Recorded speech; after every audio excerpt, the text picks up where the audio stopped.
this for?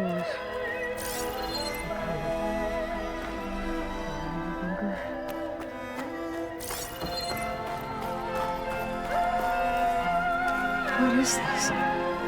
Just a few favorites from my collection. Rescued and stored here just before I went off-world. Take a look, if you like. I'm curious to hear your impressions. My friend is dead. Beta and Gaia are gone, and you want me to look at old paintings? Don't be so quick to dismiss the comfort we can find in art, or the insight we might gain.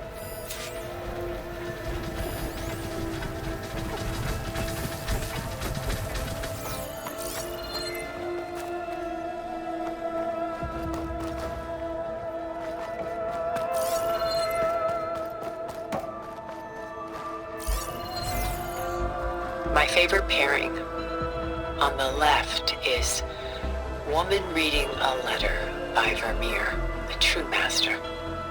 And on the right is a forgery, Woman Reading Music, which fooled experts into believing it was a priceless original. Early in my career, I became fascinated with such deceptions. Eventually, I developed scanning software that could detect fakes with unparalleled accuracy. Is that how you made enough money to buy your way onto the Odyssey? Oh no. I made my real fortune later. Selene and Endymion. She's the goddess of the moon, whereas he's a simple shepherd. Beside her is the god of love, Cupid. So she's sneaking up on him? More like visiting him in secret. The torch that Cupid bears represents Selene's undying infatuation with him. Though the two must remain apart, her love will forever burn.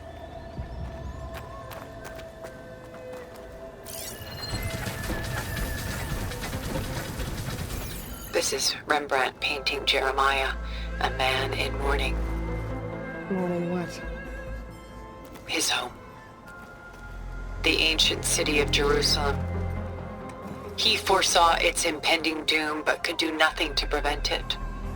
So instead, he saved its treasures from destruction, just as I saved these works. You could say we're kindred spirits. A portrait of the painter, Rembrandt's son Titus, depicted in the habit of a monk. I don't get it. Why would someone like you, with infinite resources, care about this painting of a boy in a hood? It's not the image itself, but the feeling it conveys. The face is bright and defined, but his eyes are downcast, heavy with misfortune. And the background seems to swallow all light. The painting is infused with a sense of loss. I guess I understand how the painter feels.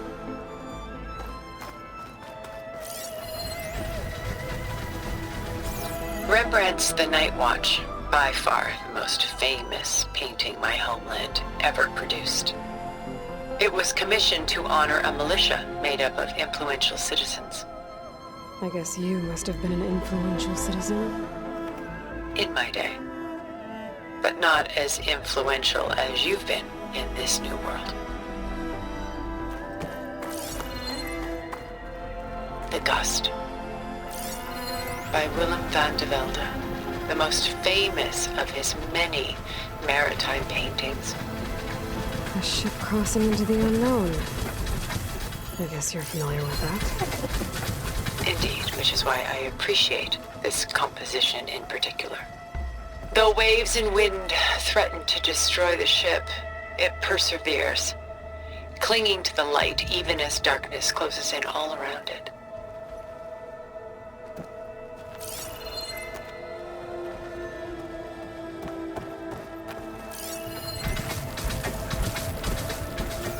Stunning, isn't it? Paintings weren't the only masterpieces of my people's golden age. This is Van Vianen's Leaded Ewer, molded from a single sheet of silver. What was it for? How like Elizabeth you are. Function over form. Its practical purpose was less important than its meaning. Von Vianen created it in honor of his late brother, who himself was a famous silversmith. Memorial. Yes. Such beauty from sorrow. A lot of weight on his shoulders. And I'm feeling.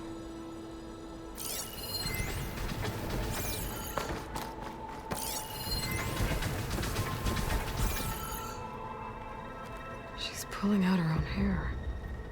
Out of madness, out of grief. Hard to watch her suffer. Done so soon? I've got more important things to worry about. We both do. There is much we are trying to save. Not the least of which is in that vault. There's nothing wrong with savoring such treasures for a moment more. Or come upstairs and we'll get down to business. Your choice.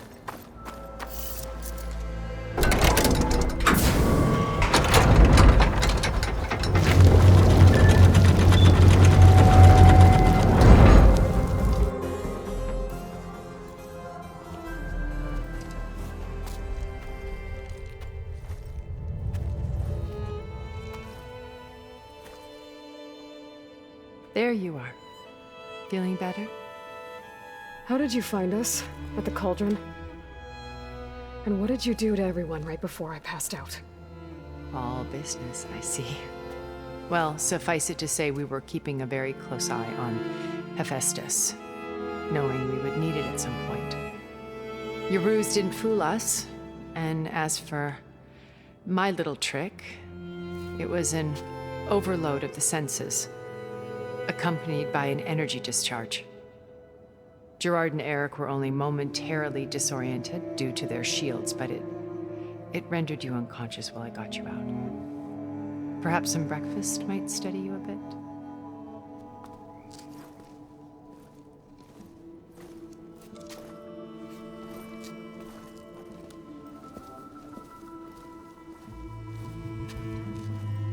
This was your house. The one you recreated for Beta, in the data channel you shared. How perceptive of you. Please, this way. After everything your people have done, you think I'm just gonna sit down and have a chat with you? They're not my people. They never were, and especially not now. You shot off into space with them, and lived with them for 1,000 years before coming back. So what made you suddenly turn on them? Quite simply, this. My old focus. You repaired it? But that means you've seen. Incredible things. What you've accomplished in 2 decades of life.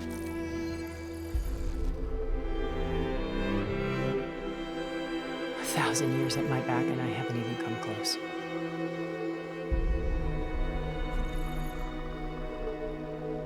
I'm sorry if I invaded your privacy, but I had to.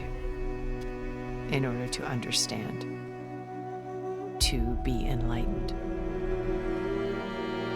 You truly are Elizabeth's blood. With her drive, her sense of mission, her integrity. Watching all this shamed me for the company that I've kept. Having seen it, all I want is to help you. Even if it means stopping your friends? Especially so. Please, sit down.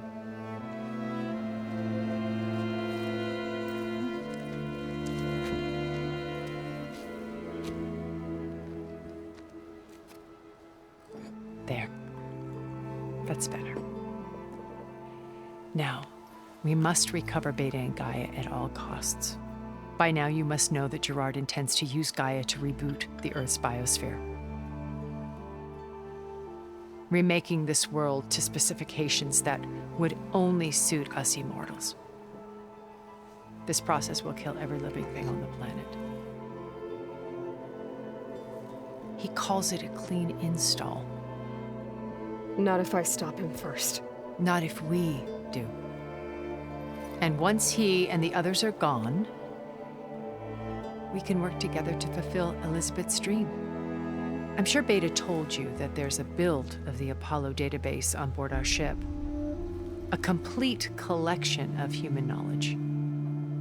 With that and Gaia, we could do everything Elizabeth wanted. Heal the biosphere, educate the people of this world, uplift them. Create the world she imagined. Let's not get ahead of ourselves. From what I've seen, your friends are invincible. I do wish you would stop calling them my friends. And they're not invincible. In fact, a friend of yours has found a way to defeat them. Silence. Oh, he's been a busy bee, building an army powerful enough to crash through Gerard's precious base. Yeah. Regala and her rebels. Even now, she's preparing a final march on the Tenakth capital. When she wins, she'll have the entire tribe under her control. Hundreds of warriors and machines to throw at the base. She's been duped. They'll all perish, of course. But it should be enough to break Gerard's defenses and allow Silence to kill him. Along with all the others. Using the new weapon he's developed.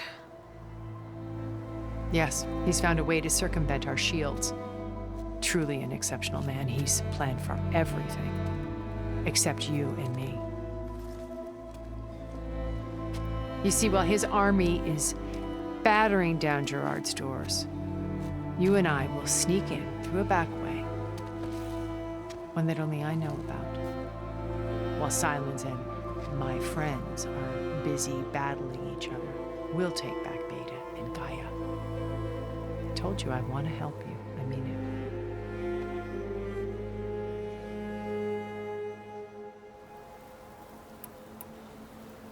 My old focus. How did you find it, let alone repair it? When we encountered you at the Hades Proving Lab, Gerard saw you as a redundancy. I knew better. You were a revelation. After your dramatic escape, bravo, by the way.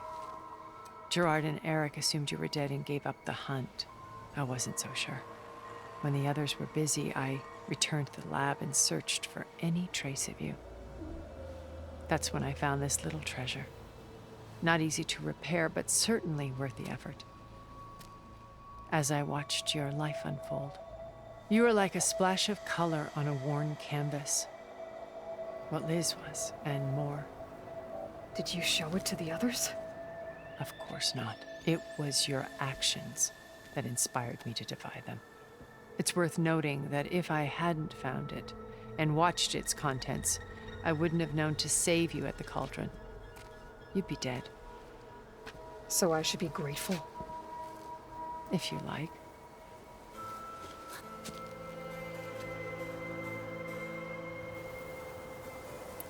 So you know all about me. What about you? What would you like to know? Well, start with your life on Earth. When I was 8, terrorists flooded my home city. Thousands drowned, my parents included. I was one of the few who survived. My guardian sent me to boarding school. Among my peers, I was the strange girl, the orphan to be avoided. All because of circumstances beyond my control. Oh. So we're a lot alike, huh? Aren't we? You were an outcast. But you didn't let that stop you from getting what you needed. Neither did I. I climbed my way out of desolation and used my wits to build a fortune. First, from the technical analysis of art and the detection of forgeries. Profitable expertise in those days. But as it turned out, the software I developed was even more useful for counterintelligence. From there, it was only a short step to gathering extremely valuable intelligence on my own. You were a spy? more like a service one could turn to for information. I had to remain anonymous, of course, to protect my privacy. But despite that anonymity, Far Zenith inevitably sought me out. What happened when Far Zenith approached you? They painted an irresistible vision of humanity's future.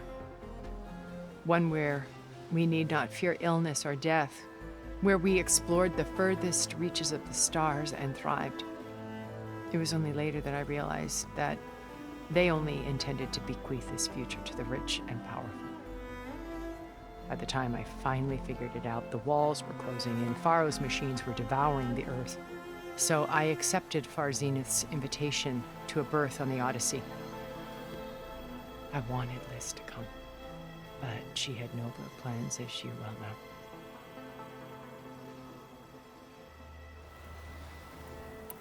So you didn't know the other Zeniths were monsters until it was too late?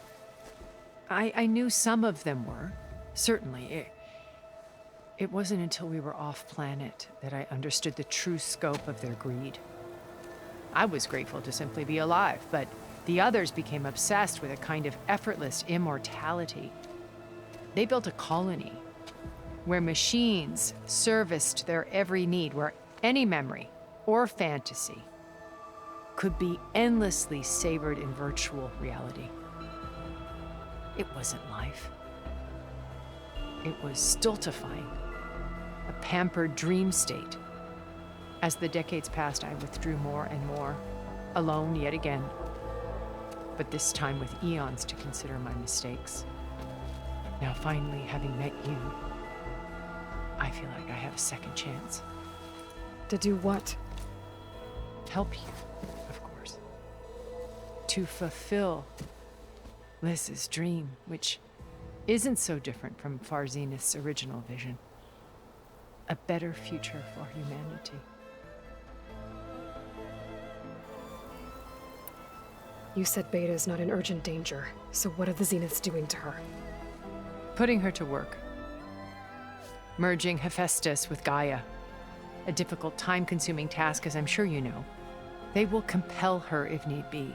But her life is not in danger. She's the only one who can do it. Because you people made her to be nothing but a tool.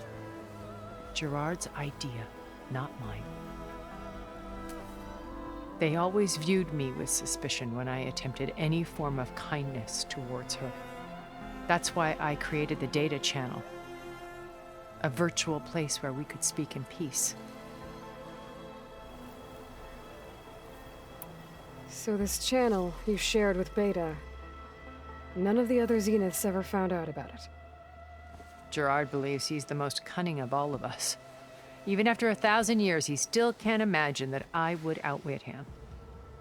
The channel allowed me to interact with Beta away from their mistrustful eyes. It offered us a chance to be ourselves. Until you cut off all contact. Yes, though it pained me. I was worried that our meetings would do her more harm than good. Well, she felt like you tossed her aside. I was afraid the others would find out and punish her. She may not have had the comforts of friendship anymore, but at least I ensured she was safe. I know it seems harsh, but you must believe that her well-being has always been paramount to me. Why did you make the data channel look like this place? I built this house as a shelter to weather any storm. A safe place. Not just for me, but for the art stored below. Cultural artifacts of incalculable value.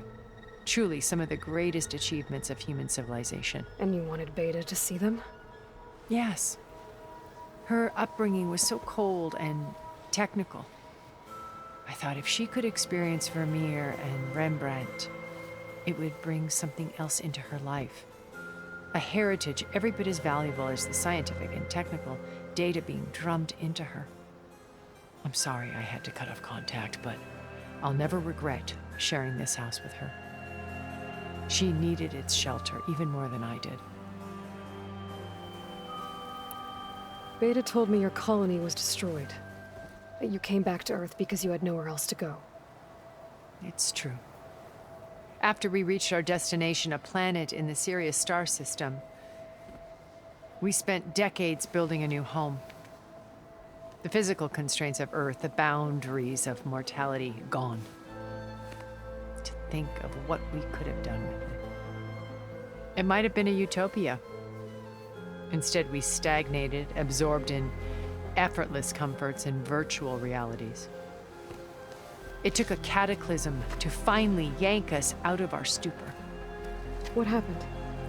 A massive geological event. We knew of instabilities in the planet core, but we underestimated them. By the time the collapse was upon us, it was too late to stop it. Only a few of us made it to the ship in time. We set course for Earth, the only safe harbor left to us. Which you decided to make unsafe for anyone else. Not me. Gerard. He believes it's better to wipe the canvas clean than work around the smudges. No more primitive tribes, no more combat machines, only a blank slate to do with as he pleases. But we will stop him. All we have to do is get into that base. What exactly is your plan to sneak into the Zenith base? We will make use of a lesson I learned from an early age. Always know your exits. In this case, a place where Gerard's new construction meets the ancient foundation, a passage that only I can access. When Silence flings his army at the base, we will enter through this back door, bypassing most of the fighting. The distraction will provide us with a window in which to rescue Beta and Gaia. Once we're inside the base, where will we find Beta and Gaia? Here in the command center. By then, Gaia will have been reunited with all of its subordinate functions, including Hephaestus. What about the alpha build of Apollo on your ship? A simple matter of recovery once the others have been dealt with. With that in hand, we'll have everything we need to make this world as it should be. How do you know about Silence's plan? He isn't the only one adept at spyware. You hacked his focus? No, he's too careful for that. But his subordinates? Not so much. He gave additional focuses to the tribals he branded the Sons of Prometheus. The ones working with Regala. By tapping their focuses, I learned about most of his dealings. The distribution of override technology, the arming of Tanakh rebels, and the secret pact with Regala to attack Gerard's base. But how did he come up with a weapon that can take down your shields? That's the one thing I haven't been able to figure out, but however he did it, I'm quite certain it will work. With it in the Tanakh army, victory seems to be within his grasp. Such a shame he'll be disappointed. Regala's only interested in killing Hekarro and waging war on the Karja. What does she have to gain by attacking Zenith? It's the price she must pay for her war. Without the ability to override machines, her little rebellion would have languished in the desert. So she trades with the Sons of Prometheus. Machines to help her overthrow Hekarro. In exchange for an assault on the base. Pride has deluded her into thinking she can actually survive such a battle. And all without ever knowing who the Sons of Prometheus really answer to. Yet for all of Silence's brilliance, still he underestimates you. That blind spot is what will allow us to take Beta and Gaia right out from under him. While hundreds of Tanakh are cut down outside. So you knew Elizabeth. What was she like? Liz was everything she was. I see in you. And more. Your ingenuity, your determination, your moral compass. You've managed to distill her greatest qualities and make them your own. I'm not asking about me. Tell me about Elizabeth. What was she really like? The honest answer is that I don't actually know. For all the time that I spent with her, she always kept a part of herself locked away. It was like that from the moment we met. So when you met Elizabeth, she was what? Distant? Aloof? Not aloof. Not exactly. It was a summit in Paris about machine learning, a touchy subject in those days, because regulatory authorities were just starting to clamp down on AIs. Liz gave the keynote address. She had already achieved great renown for her work in automated environmental reclamation. But in her address, she was just starting to imagine the next step, an AI-driven system that wouldn't just act on its programming, but actually take responsibility for its sphere of influence. To care about life. Not just follow orders. Revolutionary stuff. I was fascinated. And I wanted to meet her for a long time. I watched her after her talk. She had spoken with such moral authority, such empathy. But after that, she retreated. I could tell she felt uncomfortable with all of her admirers. It was as if giving the talk had cost her something. I didn't want to be a pest, so I planned my approach carefully. So how did you finally approach Elizabeth after her talk? I picked the right moment. The morning of the next day, right as she came back to the conference, she had just had her coffee. She was fresh, rested. It was like she had braced herself for the onslaught of colleagues. I asked if I could walk with her, then put forth a question about her talk that I thought was intelligent. Her answer made me realize it wasn't, but she was very welcoming. Almost as if we were previously acquainted. It was only halfway through the conversation that I realized she knew exactly who I was. It was quite a shock to me.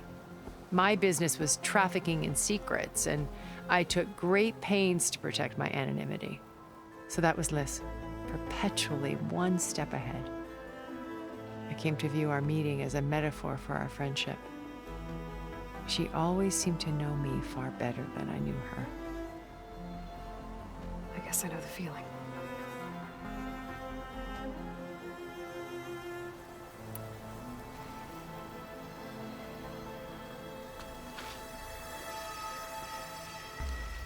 First Varl. Now Hikaru and the Tenakth. Your plan would wipe out an entire tribe. There has to be another way. We are in an admittedly desperate situation, but I assure you there isn't. Remember Zero Dawn. Elizabeth's sacrifice. Sometimes many have to die for a new world to grow. If it looks impossible, look deeper. Wait. The data channel. It still exists, doesn't it? I need you to open it. Let me talk to Beta. Impossible. We might be detected. It's worth the risk. There is another way, one where the Tenakth survive. But we won't. If the others... If you want to help, open it.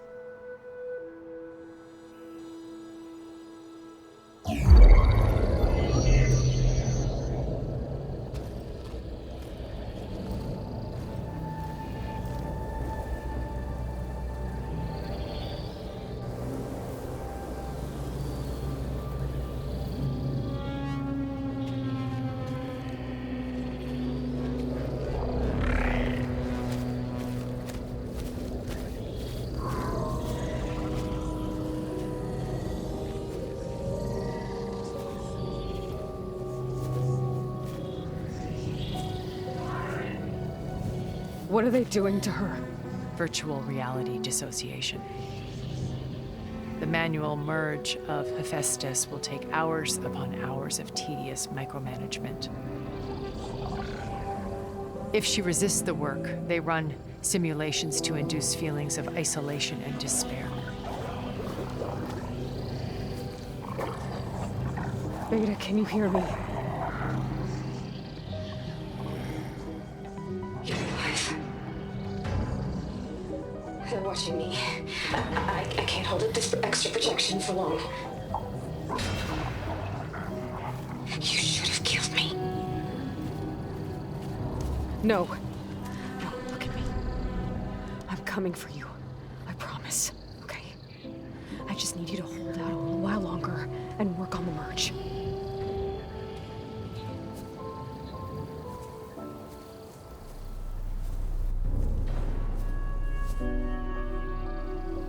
Then I think it can be done. I'll contact again when it's time. Can you hold on? As long as I know you're coming for me, I can endure anything.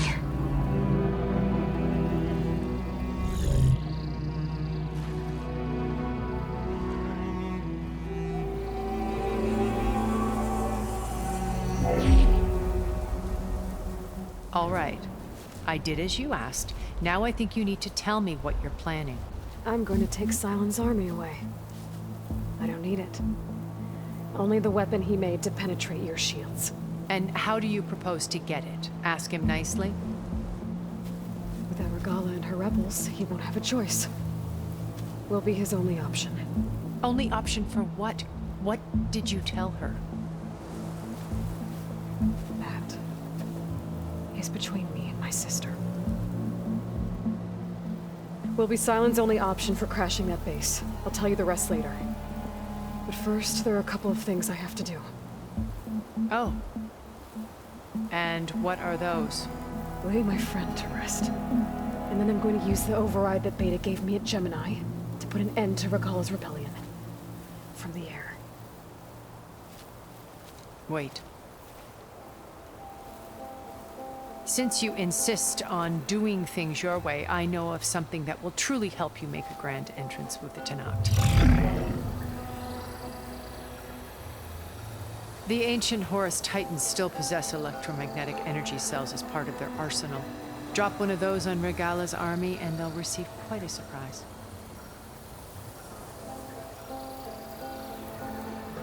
So go, do what you must. I'll come to your base if you manage to bring Silence to the table. Not if. When.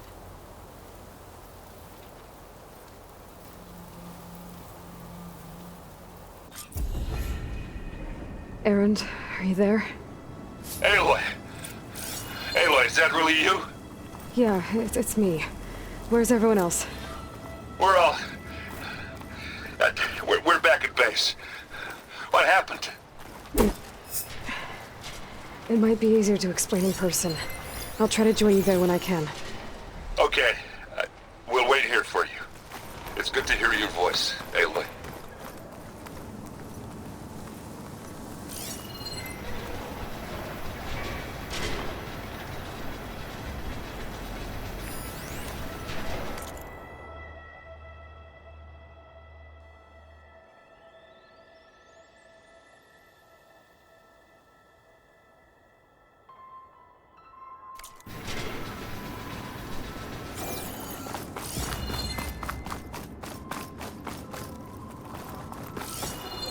Looks like there's more to this place. I'm sure Tilda won't mind me poking around. How to get through these vines?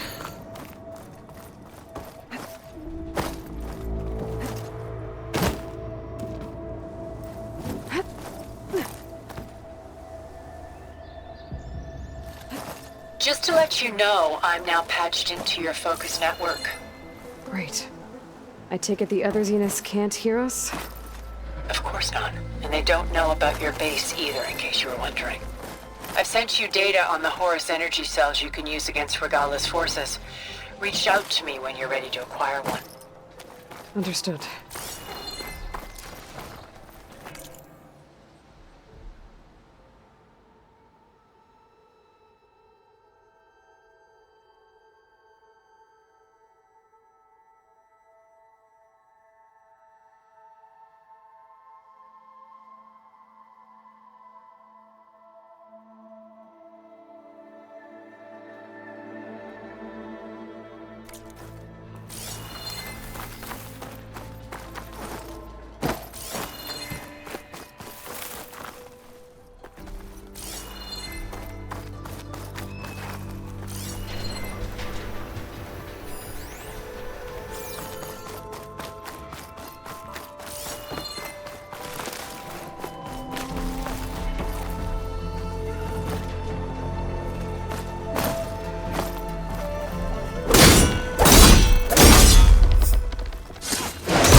Plans are giving way.